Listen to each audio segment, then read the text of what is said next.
Schrodinger తరంగ సమీకరణం,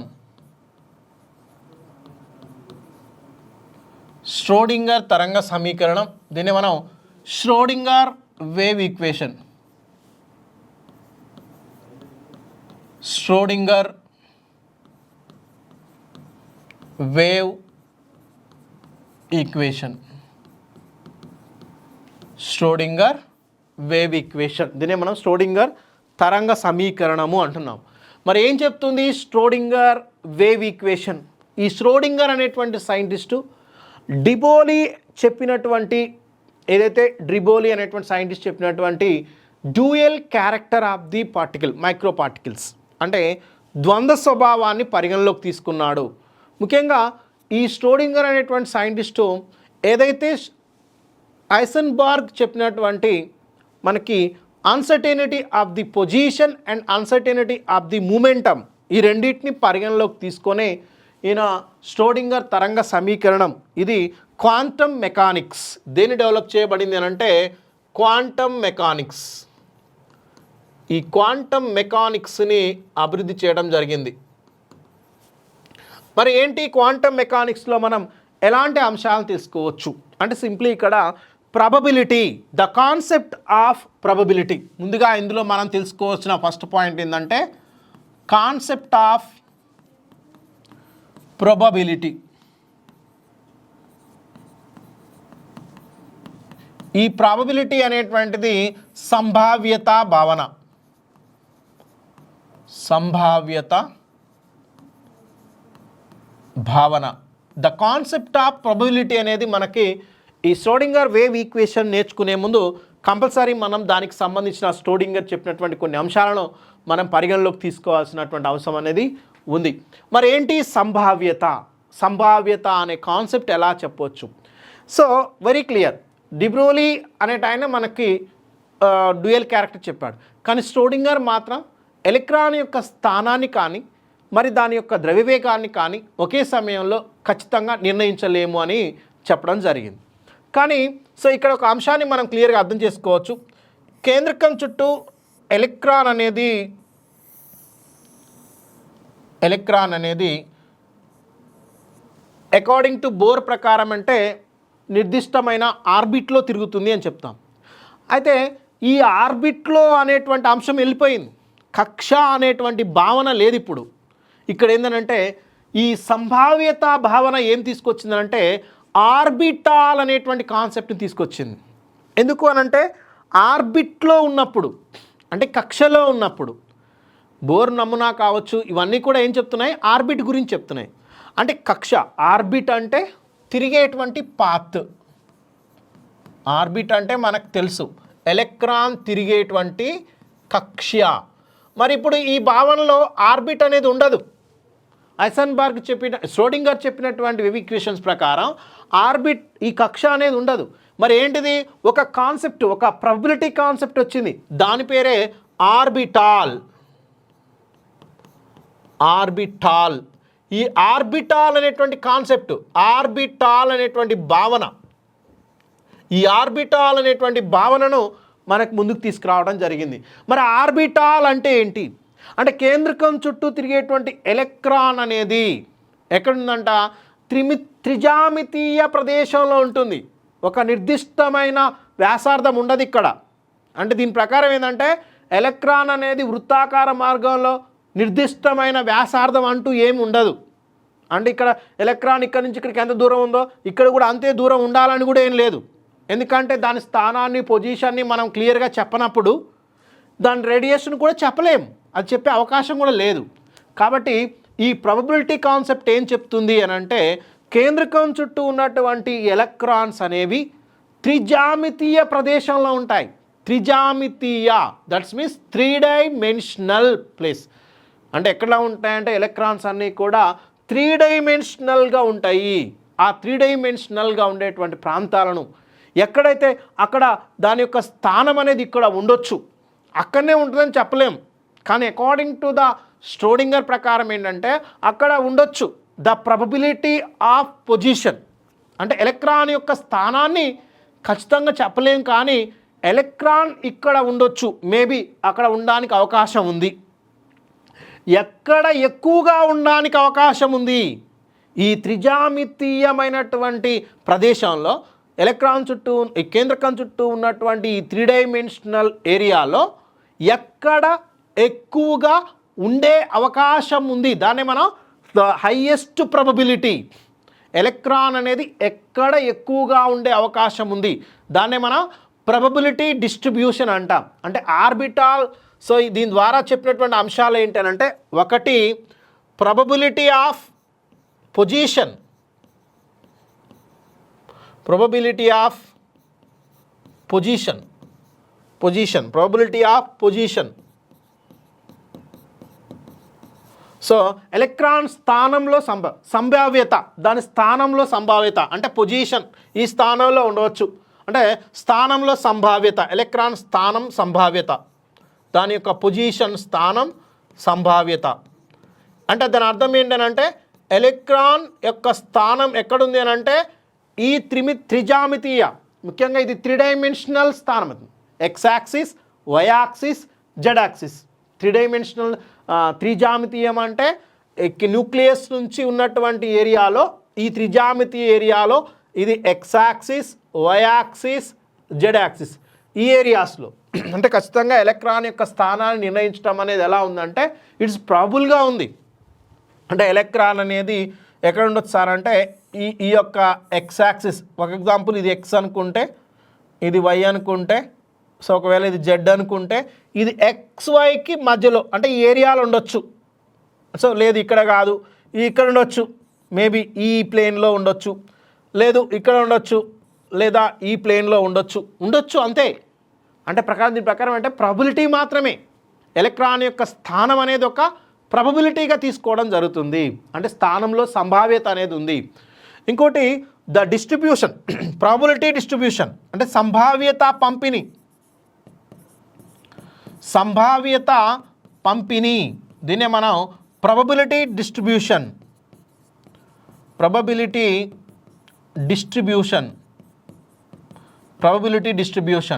అంటే అర్థం ఏంటంటే ఎక్కడ ఎక్కువగా ఉంటుంది ఎలక్ట్రాన్ అనేది, ఇక్కడ ఉంటుందా అంటే ఎక్కడ ఎక్కువగా ఉంటుంది అంటే ఎక్కడ ఎక్కువగా ఉండే అవకాశం ఉంది, దాన్నే మనం ప్రాబబిలిటీ డిస్ట్రిబ్యూషన్ అంటాము.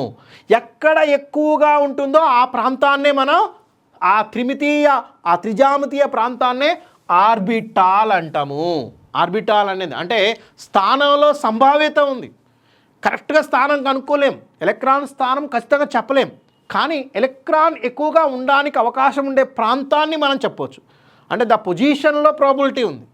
ఎక్కడ ఎక్కువగా ఉండే అవకాశం ఉందో కూడా దాన్ని మనం డిస్ట్రిబ్యూషన్ ఆఫ్ ప్రాబబిలిటీగా చెప్పుకోవచ్చు. అంటే ఈ యొక్క ష్రోడింగర్ వేవ్ ఎందుకు దీన్ని క్లియర్గా చెప్పగలిగినాడు అంటే ఖచ్చితంగా ఈ కాన్సెప్ట్ ఆఫ్ ప్రాబబిలిటీ మాత్రమే. ఎలక్ట్రాన్ స్థానాన్ని ఖచ్చితంగా నిర్ణయించలేవు, కానీ కేంద్రకం చుట్టూ ఉన్నటువంటి ఈ 3 డైమెన్షనల్ ఏరియాలో, ఈ త్రిజామితీయ ప్రాంతంలో ఎలక్ట్రాన్ ఎక్కువగా ఉండేటువంటి ప్రాబబిలిటీ అంటే ఎక్కువగా ఉండేటువంటి సంభావ్యత ఉన్న ప్రాంతం, ఆ సంభావ్యత ఉన్న ప్రాంతంనే ఆర్బిటాల్ అంటారు అనేది చాలా క్లియర్గా మనకి ఎక్స్ప్లెయిన్ చేయటం జరిగింది. మరి ఈ ప్రాబబిలిటీ కాన్సెప్ట్ వల్ల ఏం తెలుసుకోవచ్చు అంటే ఎలక్ట్రాన్ యొక్క స్థానం అంటే ప్రాబబిలిటీని తెలుసుకోవచ్చు. దీని ద్వారా ఎలక్ట్రాన్ యొక్క ఎనర్జీ అంటే శక్తిని కూడా తెలుసుకోవడానికి అవకాశం ఉంది. ఎలక్ట్రాన్ యొక్క ఎనర్జీని మనం క్యాలిక్యులేట్ చేయడానికి ఈ యొక్క ష్రోడింగర్ అనేటువంటి ఈక్వేషన్, ఆయన చెప్పినటువంటి ఈక్వేషన్ అనేది మనకు కొంత హెల్ప్ఫుల్గా మనకు ఉండేటువంటి అవకాశం ఉంది. మరొకటి దాని యొక్క ద్రవ్యవేగం, ఎలక్ట్రాన్ యొక్క ద్రవ్యవేగాన్ని కూడా అంచనా వేయడం. ఇక్కడ చూడండి ఏది కూడా పర్ఫెక్ట్గా లేదు, అంటే అంచనా వేయడం. సో అంతవరకు మనం అంచనా వేయడానికి అవకాశం అనేది ఉంటుంది అనేది ష్రోడింగర్ వేవ్ ఈక్వేషన్. అంటే ష్రోడింగర్ వేవ్ ఈక్వేషన్ అనేది కంప్లీట్గా ఒక సంభావ్యత భావన ఆధారంగా.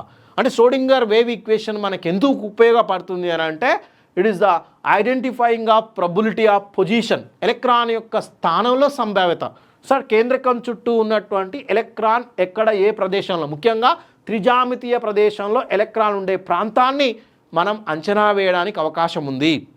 దాని యొక్క ఎనర్జీని అంచనా వేయడానికి అవకాశం ఉంది. ఇట్లా మనకు ఈ అంశాలను చెప్పడానికే మనకి ష్రోడింగర్ అనేటువంటి శాస్త్రవేత్త మనకు ఒక మెథమెటికల్ ఈక్వేషన్, దాన్ని మనం ఒక క్లియర్గా మనకి మెథమెటికల్ ఈక్వేషన్స్ని మనకి ఇవ్వడం జరిగింది. సో కాబట్టి ష్రోడింగర్ ఈ మెథమెటికల్ ఈక్వేషన్ ఇవ్వడానికంటే ముందు కొన్ని అంశాన్ని మనకు క్లియర్గా చెప్పడం జరిగింది. దాని కూడా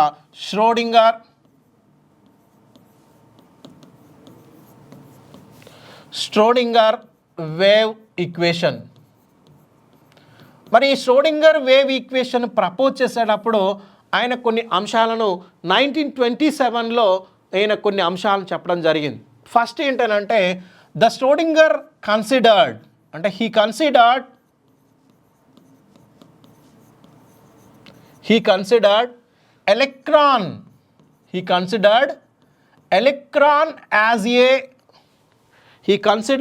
electron as a standing wave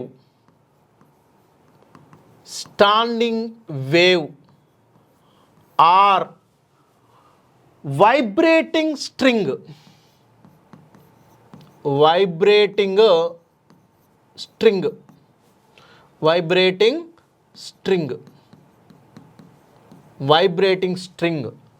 Around the nucleus.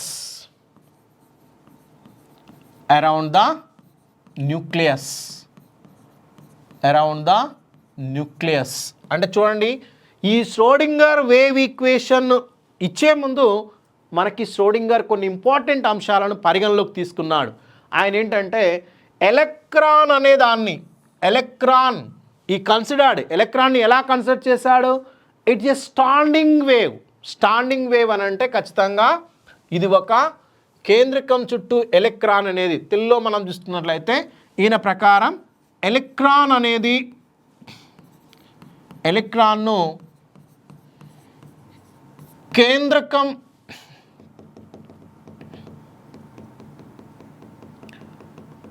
Schrodinger ఎలక్ట్రాన్ను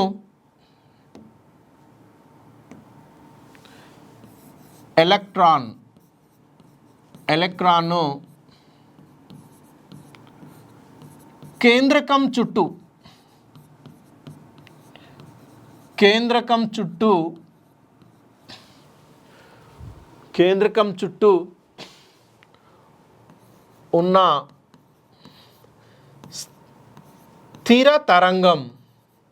స్థిర తరంగం లేదా సో వైబ్రేటింగ్ స్ట్రింగ్, అంటే ఖచ్చితంగా కంపించే తీగలా భావించాడు. It is very very important పాస్టేట్గా మనం చెప్పుకోవచ్చు. ష్రోడింగర్ వేవ్ ఈక్వేషన్ సంబంధించిన స్టేట్మెంట్స్ మనకి ఎగ్జామ్ పాయింట్ ఆఫ్ వ్యూలో ఖచ్చితంగా ఈ స్టేట్మెంట్స్ రావడానికి ఆస్కారం ఉంటుంది. కాబట్టి అకార్డింగ్ టు ద ష్రోడింగర్, ఈ ఎలక్ట్రాన్ అనేది ఒక కేంద్రకం చుట్టూ ఉన్నటువంటి ఒక వేవ్ లాగా, స్టాండింగ్ వేవ్ లాగా. అంటే ఎలక్ట్రాన్ అనేది ఎలా ఉంటుంది అని అంటే న్యూక్లియస్ చుట్టూ ఉన్నటువంటిది. అది ఎలా ఉంటుంది? 3 డైమెన్షనల్లో, ముఖ్యంగా x axis, why axis and z axis. ఈ 3 డైమెన్షనల్లో ఎలా ఉంటుంది ఎలక్ట్రాన్ అనేది? ఒక వేవ్ లాగా. ఎలక్ట్రాన్ ఎలా తీసుకున్నాడంటే ఇట్స్ ఏ వేవ్, ఇది ఒక వేవ్ లాగా, ఒక స్టాండింగ్ వేవ్ లాగా, అంటే ఒక స్థిర తరంగం లాగా. దీన్ని ఎలా తీసుకున్నాడంటే ఒక స్థిర తరంగం లాగా ఈయన అనుకోవడం జరిగింది. అంటే కేంద్రకం చుట్టూ ఉన్నటువంటి ఎలక్ట్రాన్ అనేది ఒక స్థిర తరంగం, స్టాండింగ్ వేవ్ లాగా. వైబ్రేటింగ్ స్ట్రింగ్, అంటే వేవ్ అంటున్నాం కాబట్టి ఖచ్చితంగా స్థిర తరంగం అంటే ఎలా ఉంటుంది? ఇలా ఉంటుంది. ఇలా వేవ్స్ అనే ఇలా తరంగం లాగా ఉంటుంది అంటున్నాడు. అంటే ఖచ్చితంగా ఒక కంపించే తీగ, మనం వీణ కానీ వయోలిన్ కానీ సో ఇట్లాంటివి వాడితే మనం వైబ్రేటింగ్, ఆ తీగ స్ట్రింగ్ అనేది వైబ్రేట్ అవుతుంది. అలా దాంట్లో లూప్స్ అనేవి ఫామ్ అవుతాయి. అంటే వేవ్ అన్నట్టు అది, అంటే ఒక ట్రాన్స్ఫర్ వేవ్ లాగా. అంటే ఖచ్చితంగా ఎలక్ట్రాన్ అనేది ఒక స్టాండింగ్ వేవ్ లాగా, ఒక వైబ్రేటింగ్ వేవ్ లాగా ఈయన భావించడం జరిగింది. It is the one of the important postulate of the Schrodinger wave equation. మరొక అంశాన్ని కూడా ఈయన పరిగణలోకి తీసుకున్నాడు. హీ కన్సిడర్డ్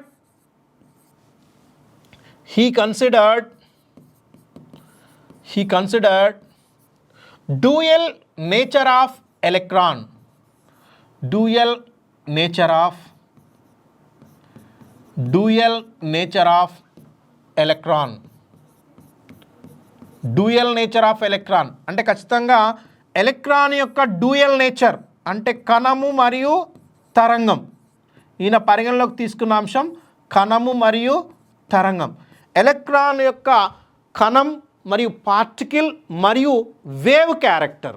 ఈయన ఏ అంశాలు పరిగణలోకి తీసుకున్నారంటే ఖచ్చితంగా ఎలక్ట్రాన్ అనేది వేవ్ నేచర్లో ఉంది అనేటువంటిది కణము మరియు తరంగం రెండు అంశాల్లో ఉంది అనే దాన్ని పరిగణలోకి తీసుకున్నాడు.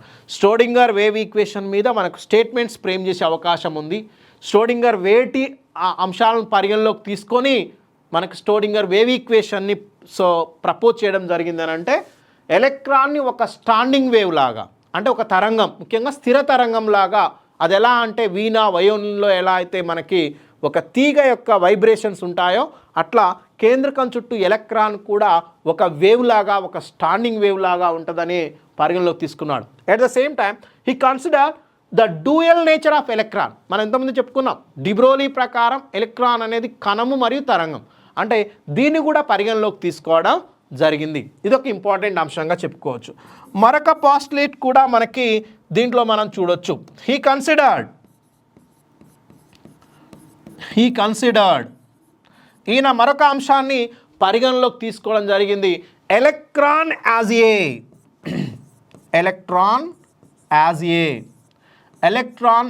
ఏ 3-dimensional వేవ్. ఇదొక 3-dimensional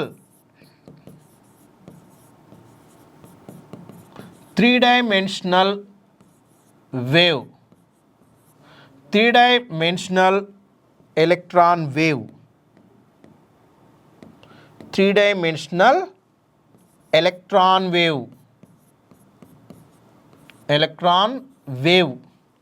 ఇదొక 3-dimensional ఎలక్ట్రాన్ వేవ్ అంటే త్రిజామితీయ తరంగము, ఎలక్ట్రాన్ తరంగము. ఈయన ఎలా తీసుకున్నాడంటే త్రిజామితీయ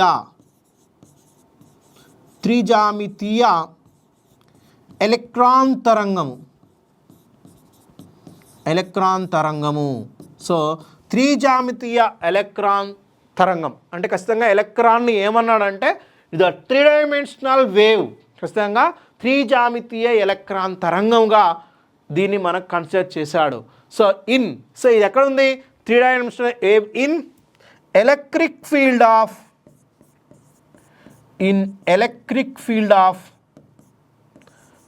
ఆఫ్ పాజిటివ్ న్యూక్లియస్. ఎందులో ఉంది అంట కేంద్రకం యొక్క ఎలక్ట్రిక్ ఫీల్డ్లో ఉందంట. అంటే త్రిజామితీయ ఎలక్ట్రాన్ తరంగం అనేది సింపుల్గా రాయొచ్చు త్రిజామితీయ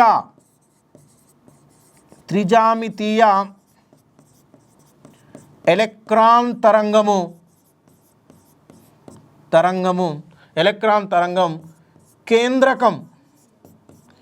కేంద్రకం యొక్క విద్యుత్ క్షేత్రంలో ఉంది. ఎలక్ట్రిక్ ఫీల్డ్ విద్యుత్ క్షేత్రంలో ఉంది అనేది ఈయన చెప్పినటువంటి అంశం అన్నట్టు. There are 3 important postulates about the Schrödinger wave equation.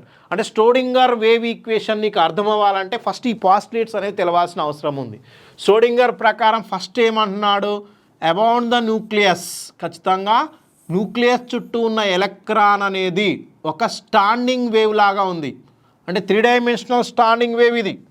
అంటే x axis, why axis, so ఇలా మనం తీసుకుంటే ఇందులో ఒక వేవ్ లాగా ఉంది అంటున్నాడు. ఎస్, థర్డ్ పాయింట్ కూడా అదే. ఇది 3-dimensional వేవ్ ఇలా ఉంది అన్నట్టు. ఇలా ఎలక్ట్రాన్ అనేది ఉంటుంది అంటున్నాం.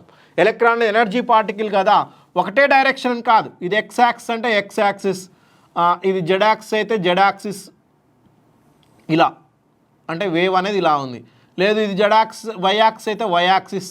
అంటే చూడండి ఎలక్ట్రాన్ పొజిషన్ క్లియర్గా తెలవట్లే, కానీ ఒక త్రిజామితీయమైనటువంటి డైమెన్షన్స్లో ఈ కేంద్రకం చుట్టూ ఉన్న ప్రదేశంలో ఇక్కడ ఉండే అవకాశం ఉంది.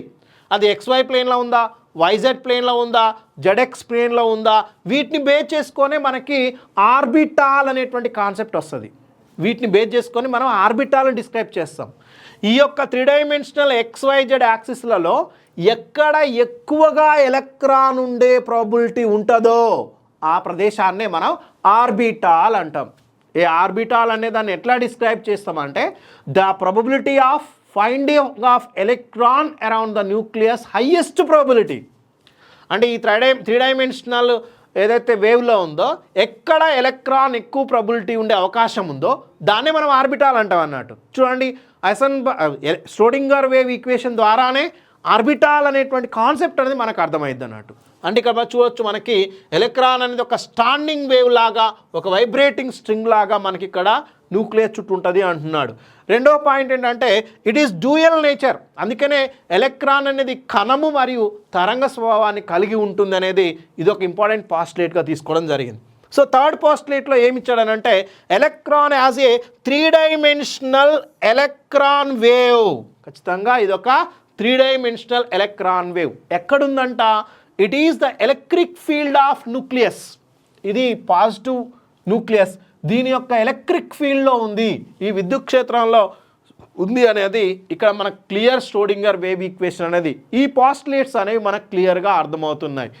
బేస్డ్ ఆన్ దీస్ పాస్టులేట్స్, వీటిని బేస్ చేసుకొని మనం ఏం కనుక్కోవచ్చు అంటే వీటిని ఆధారంగా చేసుకొని it is helpful to the identification of the probability of the position. వీటి ఆధారంగా అంటే బేస్డ్ ఆన్ దిస్ అంశాల ఆధారంగా మనకి ఇప్పుడు చెప్పినటువంటి ష్రోడింగర్ చెప్పిన అంశాలు ఏవైతే ఉన్నాయో based on this these are helpful to, these points are helpful to help to calculate or describe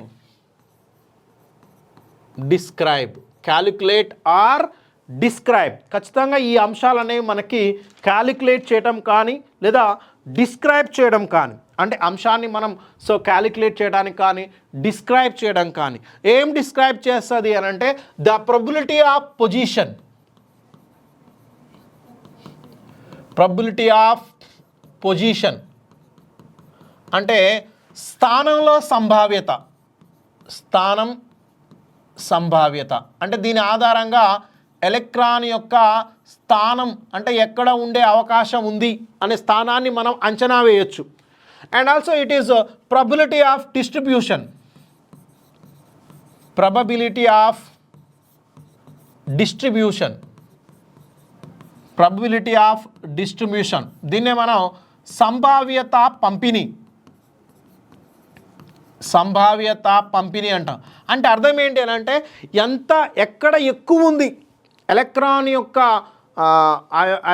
యొక్క ఎలక్ట్రాన్స్ అనేవి ఎక్కడ ఎక్కువగా ఉన్నాయి, ఎక్కడ 3 డైమెన్షనల్ ఈ న్యూక్లియస్ చుట్టూ ఉన్నటువంటి 3 డైమెన్షనల్లో ఎలక్ట్రాన్లు ఎక్కువ ఎక్కడ ఉన్నాయి అనేదే మనం సంభావ్యత పంపిణీ అనేది తెలుసుకోవచ్చు.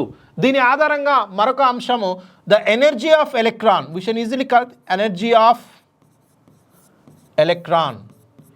ఎలక్ట్రాన్ యొక్క ఎనర్జీని అంటే శక్తిని నిర్ణయించు, శక్తిని కనుక్కోవచ్చు, శక్తిని అంచనా వేయడం. సో ఇలాంటి అంశాలకి ఇది మనకి క్లియర్గా ఈ ష్రోడింగర్ వేవ్ ఈక్వేషన్ అనేది మనకు చాలా క్లియర్గా అర్థమవుతున్నటువంటి అంశంగా దీన్ని మనం చెప్పుకోవచ్చు. అంటే ఇంకొక చాలా ఇంపార్టెంట్ అంశం, it is very very helpful to Schrodinger wave equation. Schrodinger wave equation Schrodinger సమీకరణం అనేది డిస్క్రైబ్స్, ఖచ్చితంగా ఇది వర్ణిస్తుంది, డిస్క్రైబ్ బిహేవియర్ ఆఫ్ ఎలక్ట్రాన్. ఖచ్చితంగా ఎలక్ట్రాన్ యొక్క ప్రవర్తన అంటే ఎలక్ట్రాన్ తరంగం యొక్క ప్రవర్తన, ఎలక్ట్రాన్ వేవ్ బిహేవియర్ ఆఫ్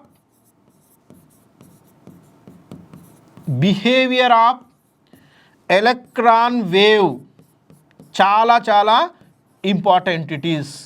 అంటే ఖచ్చితంగా ష్రోడింగర్ వేవ్ ఈక్వేషన్ ఏం చెప్తుంది అని అంటే ష్రోడింగర్ ఈక్వేషన్ అనేది ఎలక్ట్రాన్ తరంగం యొక్క ప్రవర్తనను వివరిస్తుంది. ఎలక్ట్రాన్ తరంగం యొక్క తరంగం ప్రవర్తనను వర్ణిస్తుంది.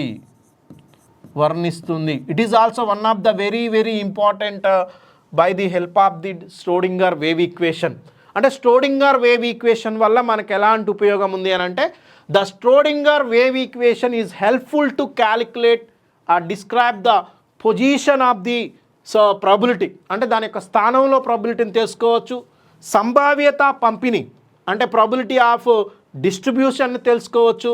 మరియు ఎనర్జీ ఆఫ్ ఎలక్ట్రాన్ యొక్క ఎనర్జీని తెలుసుకోవచ్చు. మరొక అంశం వెరీ ఇంపార్టెంట్, ఖచ్చితంగా మనకి పాయింట్ అనేది చాలా క్లియర్గా ఉంది. Schrödinger wave equation describe behaviour of electron wave. అంటే ఖచ్చితంగా ఎలక్ట్రాన్ తరంగం యొక్క లేదా ఎలక్ట్రాన్ యొక్క ప్రవర్తనను వర్ణిస్తుంది. It is the important postulates of the Schrödinger wave equation.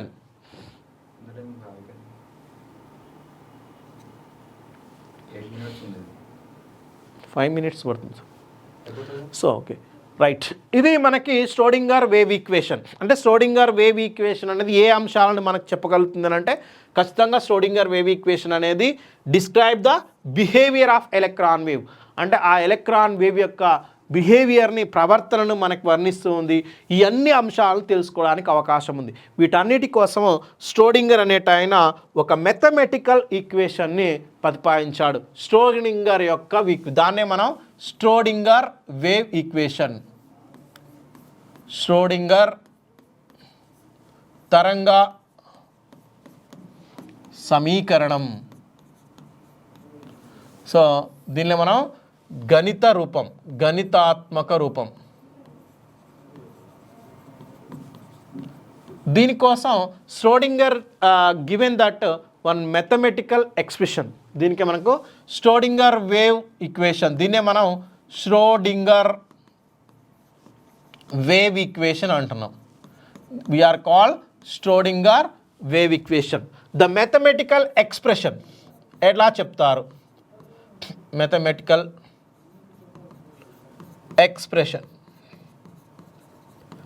గణితాత్మక రూపం. దీనన్నిటిని అంశాలను ఎక్స్ప్రెస్ చేయడం కోసమే స్ట్రోడింగర్ అనే సైంటిస్టు మనకు ఒక గణితాత్మక రూపాన్ని, అంటే స్ట్రోడింగర్ ఈక్వేషన్ని మనకు చెప్పడం జరిగింది. అదేంటి అని అంటే Schrödinger wave equation. That's very important. Doe square psi by doe X square plus doe square psi by doe Y square plus doe square psi by doe Z square plus 8 square M by H square into E minus V psi equal to 0. This equation is called Schrödinger wave equation. It is must be the energy changes in atom or molecule with respect to time independent. ఈ equation ఏంటంటే time independent. The energy change అనేది ఖచ్చితంగా time ఇండిపెండెంట్గా ఉండాలి. Time independent, time independent అంటే కాలంతో సంబంధం లేని శక్తి మార్పు అన్నట్టు. ఇది కాలంతో సంబంధం లేని శక్తి మార్పు. అంటే కాలంతో సంబంధం లేనటువంటి ఆటమ్ కానీ మాలిక్యూల్స్ మధ్య ఎనర్జీ చేంజెస్ అనేవి ఉంటే, సో దానికి సంబంధించినటువంటి క్లియర్ సమాచారమే మనకి స్ట్రోడింగర్ వేవ్ ఈక్వేషన్. అంటే ఈ వేవ్ ఈక్వేషన్ను మనం స్టడీ చేయడం ద్వారా సో స్థానంలో ప్రాబబిలిటీ ఆఫ్ పొజిషన్ను, దాని యొక్క బిహేవియర్ ఆఫ్ ఎలక్ట్రాన్ వేవ్ బిహేవియర్ను, దాని యొక్క ఎనర్జీని, దానికి సంబంధించిన అన్ని అంశాలను, ద 3 డైమెన్షనల్ వేవ్ ఈక్వేషన్ తెలిసే ఆర్బిటాల్ అనేటువంటి కాన్సెప్ట్ మనకు అర్థమయ్యేటువంటి అవకాశం ఉంటుంది. కాబట్టి it is about the Schrödinger wave equation. దీంట్లో చాలా అంశాలను మనం పరిశీలనలో తీసుకోవాల్సిన అవసరం ఉంటుంది. ముందుగా దీంట్లో ఎం, స్మాల్ ఎం అనేది దేన్ని చూపిస్తుందంటే ఎలక్ట్రాన్ ద్రవ్యరాశి. ఎలక్ట్రాన్ ద్రవ్యరాశి, mass of electron, mass of electron, electron యొక్క ద్రవ్యరాశిని ఎం అనేది చూపిస్తూ ఉంటుంది మాకు ఇక్కడ. సో ఇక్కడ హెచ్ అనేది ప్లాంక్స్ కాన్స్టెంట్, అంటే ప్లాంక్ స్థిరాంకం. ఆల్రెడీ మనకు తెలిసింది ఈ వాల్యూ. ప్లాంక్ స్థిరాంకం, ప్లాంక్స్ కాన్స్టెంట్.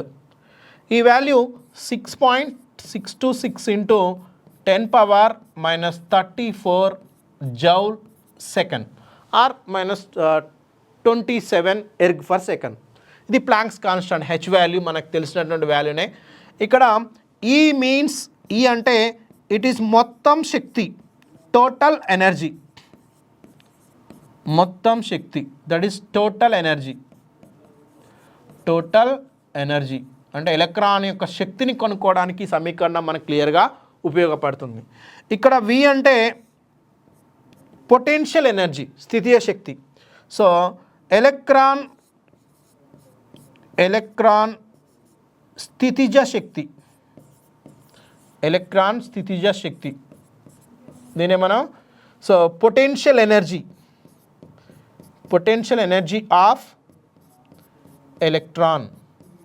ఈ వాల్యూ ఎంత ఉంటుందంటే Z/E²/R ఈ వాల్యూగా మనకి ఎలక్ట్రాన్ యొక్క స్థితిజ శక్తిని మనం ఇక్కడ కనుక్కోవడానికి అవకాశం ఉంది.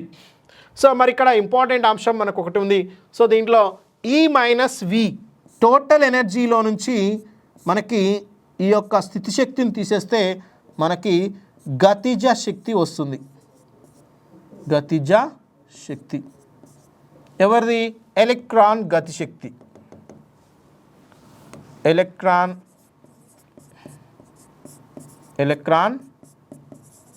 గతిశక్తి, that is kinetic energy of electron. So ఇది మనకి E-V. ఇక్కడ సై అంటే సో సై అనేది మనకి తరంగ ప్రమేయము. దీన్ని మనం ఎలక్ట్రాన్ తరంగ ప్రమేయం,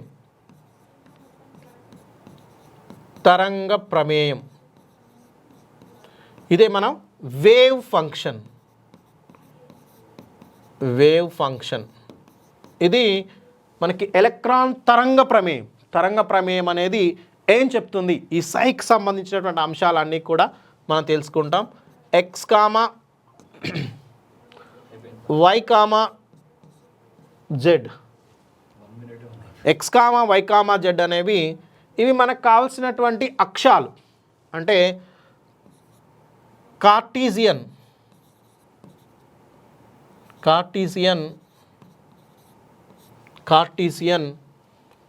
డైరెక్షన్స్, దాన్ని మనం కార్టీసియన్స్ భాగాలు, కార్టీసియన్ అక్షాలు. లైక్ దీని ద్వారా ఏం తెస్తుంది?